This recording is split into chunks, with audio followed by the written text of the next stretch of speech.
Welcome to the Whaler Guys at Hartford Public Access on Sargent Street in Hartford. We are privileged to have Robert Saint, a Director of Construction Services for the CRDA. And thank you very much for joining us tonight in our great studio with Dan the man behind the camera and Peter Hindle from theexaminer.com. That's right. Glad to be here. So, thanks for inviting me.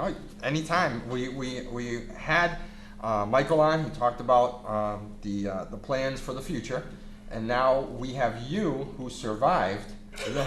Well, the jury might be out on that one. That's right. The first line of renovations to the XL Center. As a guy who oversaw the renovations and construction, really, on a 40-year-old building, when you were asked to take this task, what was the first thing that came to mind? Well, I look forward to the challenge, and I didn't know a lot about the building when we first got involved, because CRDA took over the building in the spring of 2013. We started working on the plans, the conceptual plans, in the summer, and started reading the reports from 2005 and 6 and 7, and said, oh boy, we've got our challenge ahead of us here. And it really hit me in August of 2013, after the Justin Bieber concert. And we heard reports that the temperatures in the upper bowl soared above 90. We had complaints from the health department in the city received complaints about toilets not flushing and issues up in the upper levels. And we sort of realized at that point in time, at least I did, that we were on a very tight time frame, that the building had really reached the end. It might not survive another season without some work. And so we had this money, and that, you know, the governor and the legislature had the foresight to support and allocate. Now we had to figure out how to do the work in a very short time frame. So the challenge really was speed, both in terms of achieving the plans in terms of the design that JCJ spearheaded, and then getting the construction done in a very short time frame. To be ready to open in October. So the schedule became really the big challenge, and how are we going to do this? What are the showstoppers that could really prevent us from being ready for the first game? And we sort of were looking for those issues, and how do we design around them? How do we sort of understand what might go wrong, and how do we mitigate those possibilities? So that was what we were working on through the fall as the design progressed and into the winter. And we really had no idea how bad it actually was until we started tearing things apart. A little bit like unwrapping a present. You don't know what you're getting.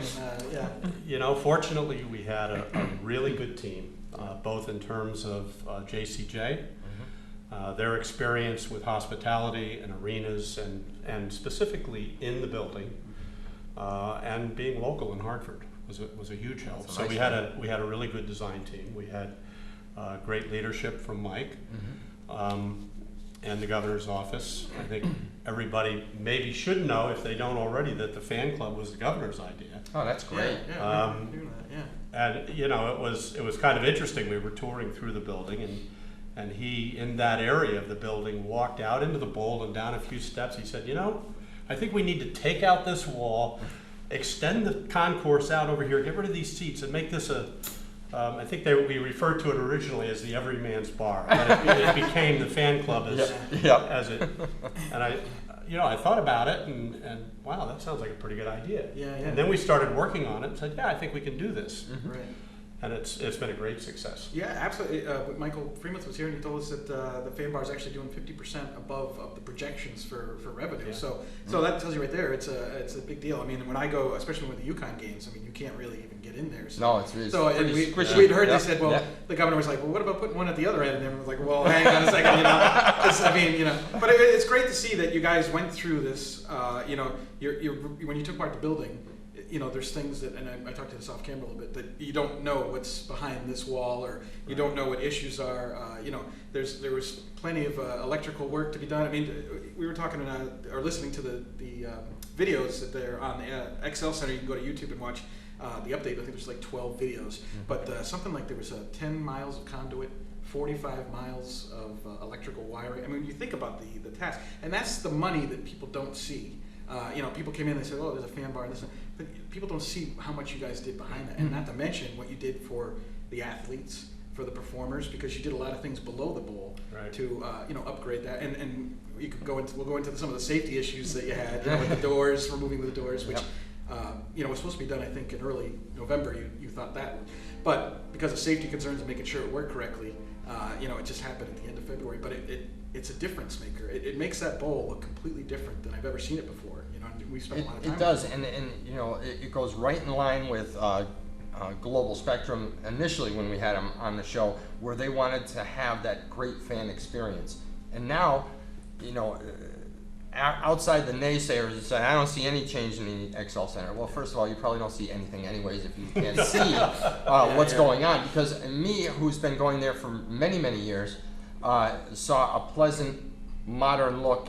As much as it was a small modern look, it really looked modern, and I liked it. It gave you a breath of fresh air.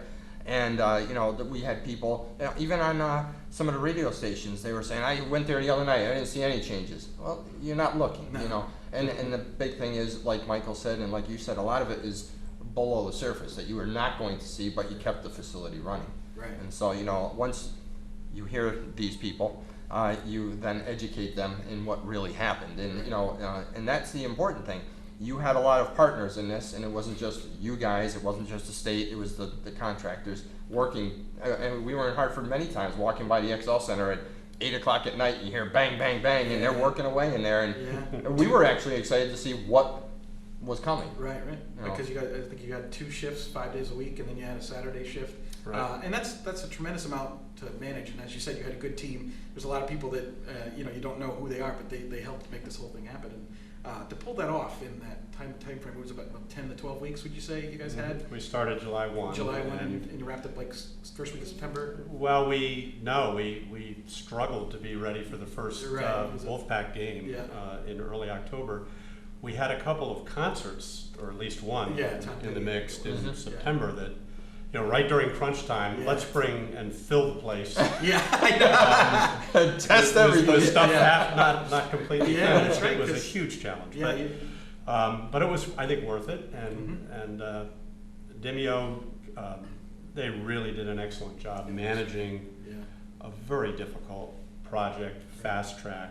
And the other thing I have to say about Global Spectrum, and I know you're going to have Chris on again, to maybe talk about some of the challenges those guys went through living through this, particularly once the building was open, because we finished enough to be open in October, but we're just actually Demio demoed this week, so we've been working since then. When we set out the original schedule in the RFP, I put a schedule together that had us, we got to be open October 1. That was the first milestone. The next phase was from then until the end of March for everything we couldn't get done in the summer behind the scenes.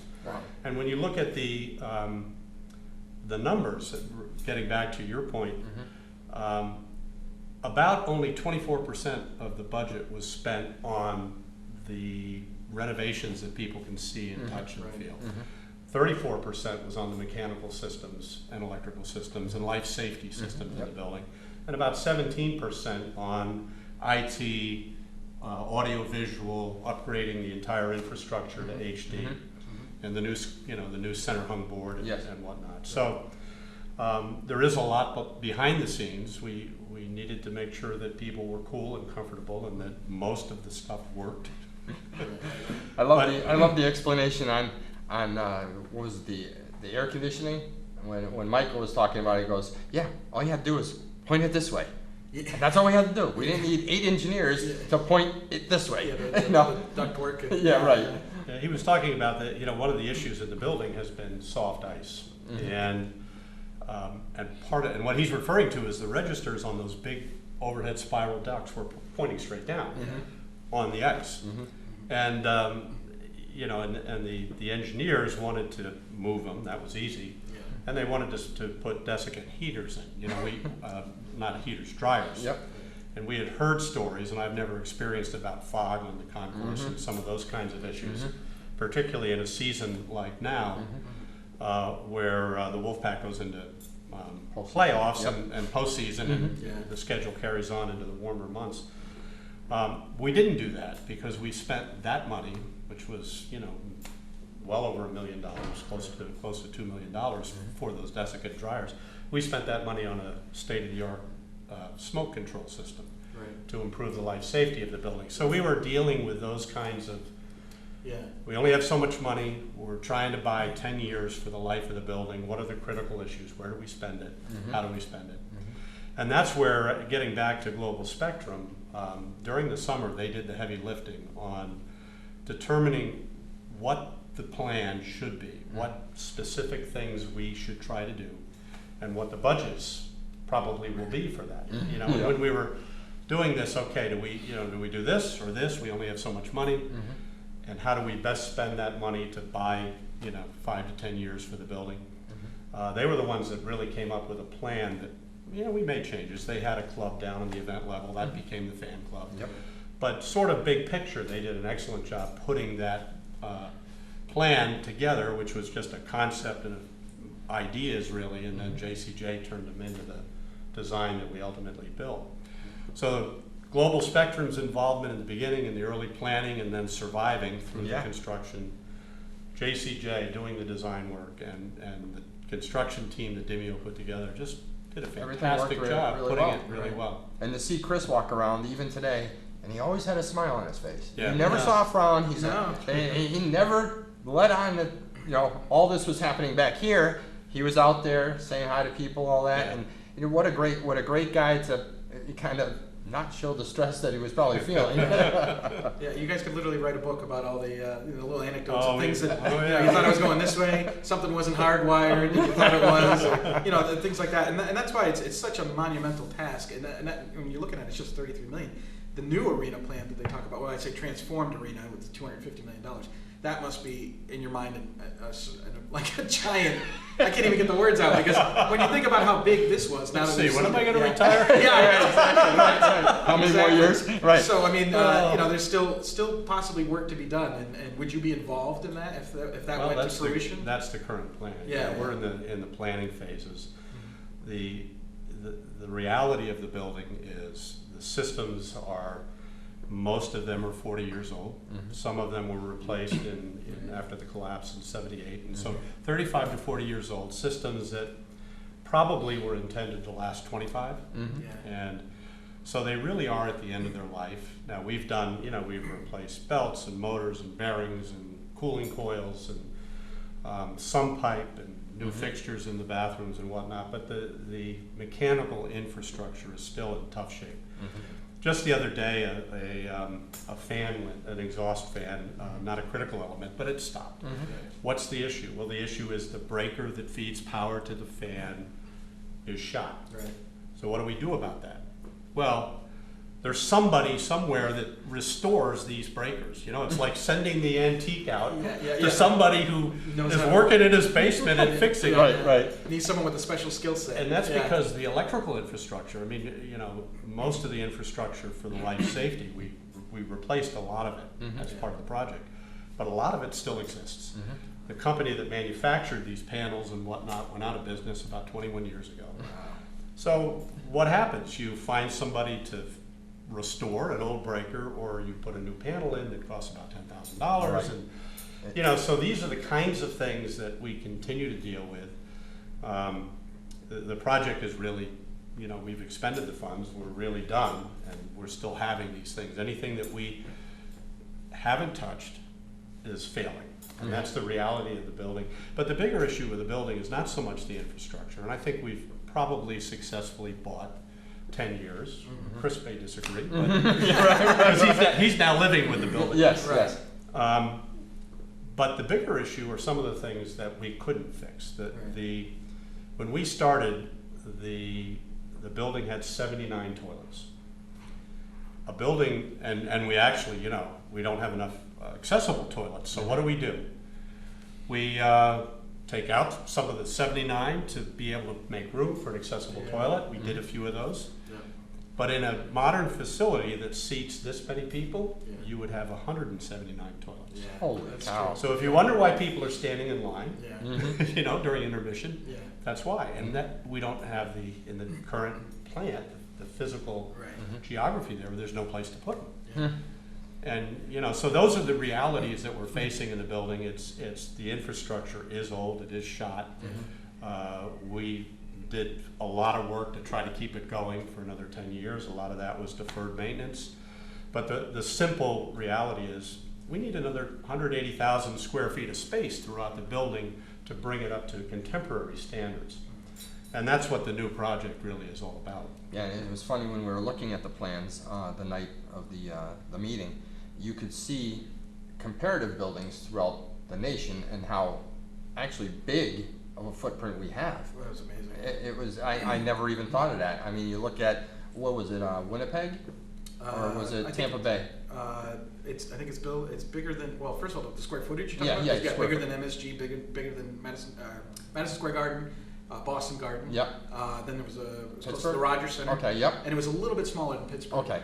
But that was one of the amazing things, because you guys must have found this out early, because Murray Bainan, the head architect for SCI, had said that he found more event space than he knew what to do with. And that was like a shock to us you know, fans. the reality there Yeah. is that his first task was, can you build a state-of-the-art facility within the existing lease lines? Right. And it didn't take him long to come back and say, no, you No, can't. yeah. Right. So the alternatives are you close Church Street and move to the north, probably take the garage down, that's Which one. needs to be done anyway. Or you move, you know, you move in the other direction and take over some of Northland's space in the mall area, which is sort of the current plan we're pursuing. Right, right. And what he's, you know, it's very early in the planning stage. You know, the technical term would be cartoons. Yes. But Yes. so they're at a point where they're trying to fit together big blocks in terms of a concept. You know, we need this much square footage for here and there. So you have to be careful when you look at the plan in the early study to say, oh, you know, there's the locker room. Well, yeah, maybe. Maybe. Right. You know, what we know is that they have a plan that can work, that's extremely exciting, that has enough footage to really build into it all of the amenities that a contemporary facility needs. And when you talk about renovation, when you walk in, if we build anything even close to what they're putting on the table, you walk in the main doors off of Trumbull, it's going to be spectacular. Yeah. You know, you're going to, wow. Yeah. And that's what. Where's the old Excel building? And Well, what see, that's what happened? we need. We need a Yeah. wow. And you know, It's definitely gonna be. when we were walking through, and you know, we were hearing some comments on the side. Has the NHL been involved anywhere with regard to any of the renovations or the future renovations? Or, you know, obviously we're talking about the Whalers and Whalers guys and all that. Is that part of this process? Are they even know about this? Well, that's outside. I'm the nuts and bolts guy, Oh, okay, so I'm, okay. I'm going to stay quiet on that. Oh, okay, okay. I do know that one of the things they've said in the planning is that if you build the facility that UConn should have, Right. that in effect you've really gotten almost all the way to what the I got NHL would need. Right. And they're designing a facility that's large enough, that has the area. You would probably build a new locker room to their standards. Sure. Some of the guys we've been working with on Murray's team Okay. actually helped write the standards. I mean, these guys know what okay. they're doing. Yeah. They have considerable expertise in that area. And so, you know, we can build for our present environment Sure. Or demands with UConn and the Wolfpack Yep. and the concerts and the family shows and that sort of thing. If we do the right job for UConn, we're really very close Right. Yeah, I would to think what so. we would have to do for an 'Cause NHL you facility. see other facilities in North Carolina with Raleigh and Yeah. NC State playing in the Yeah. same facility. I Or would think Wolfpack. about the Yeah. same thing, like you Yeah. said, the collegiate side of things Right. as they were Well, outlining. especially when you have Yeah. teams like UConn with the kind of presence they have. Well, the good news is, yeah, we won another national championship, Yeah, yeah. so you know, Yeah. hopefully the state will Yeah, chip yeah. in some I mean- money, and you know, the fans will say, no, we need a quality facility for absolutely. obviously even after last year you had double champions, Yeah. and then really with the Yukon hockey, how did that feel having Yukon hockey go above and beyond expectations? First year in the Hockey East. Right, and I don't know if you are aware of the numbers that UConn was drawing this year, but they had 26 dates. I think it was 8 men, 7 women's basketball, and then 11 hockey dates, and they had 224,000 people for those 26 dates.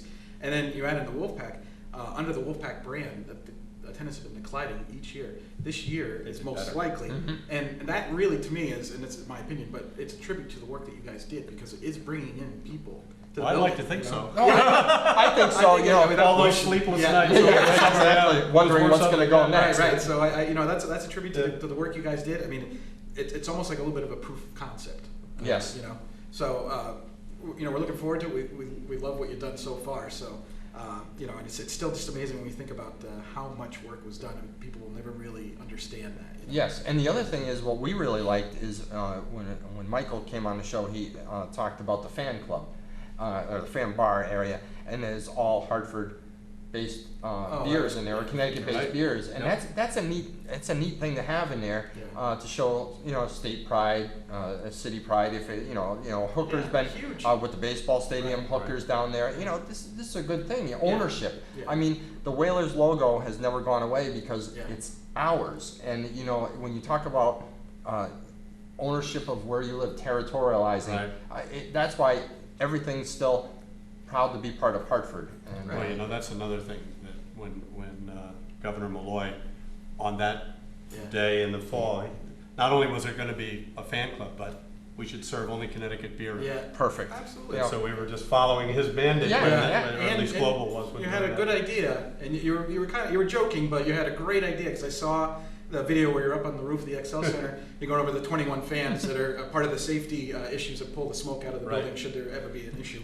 But you said there's great views up here. How about a beer tower? And I said, you know what? I'd be there. You can charge me $10. Put a patio, put a patio up top. You're absolutely right. Up there, you get a grip of how the city lays out and how this building is the heart of entertainment for this market. So. It was the way up there is a little sketchy. Yeah. You're 141 feet above the arena floor when you're walking through that hatch. We were talking to a local business owner the other night going through the city, and he goes, "Do you remember when the roof collapsed on the Civic Center?" It's like, yeah, well, kind of. I was kind of young and saw it in the current. And he goes, "I got on top of the Sheraton Hotel and took pictures because I was a writer for the University of Hartford newspaper, and you could see it." And he took pictures. He goes, "It was a horrible day, but then they came back and I was a season ticket holder." And he's a very influential business owner in Hartford, and it was great to hear him talk about where it was and where it is today, and how Hartford is revitalizing itself. And obviously with the sale of Pearl Street, that was originally $11 million, and they sell it for $37 million. And then what was the other building that was just Goodwin Hotel? The Goodwin going out to finally, auction. which is great because that's a historic Oh, it's landmark. great. It's across from the XL. It really is outstanding, and Hartford needs to preserve those types of buildings, and because it helps bring the culture back to the city. When people get downtown and see that, so it's really nice. And there's a lot of pride downtown, and when we were talking about, and you brought up the Church Street side of the expansion to the XL Center. How difficult would that be, taking away that part of Church Street, if they envisioned going across to the garage area? Yeah, I mean, it would be, particularly with what might happen with the stadium, the traffic implications would be. Yeah, it would. I mean, it's bad enough sometimes in Hartford to get around, but I can't see. We had one of those funny moments in one of the CRDA board meetings when the commissioner of DOT is on the board, right? And somebody mentioned closing Church Street. He said, "That's not happening."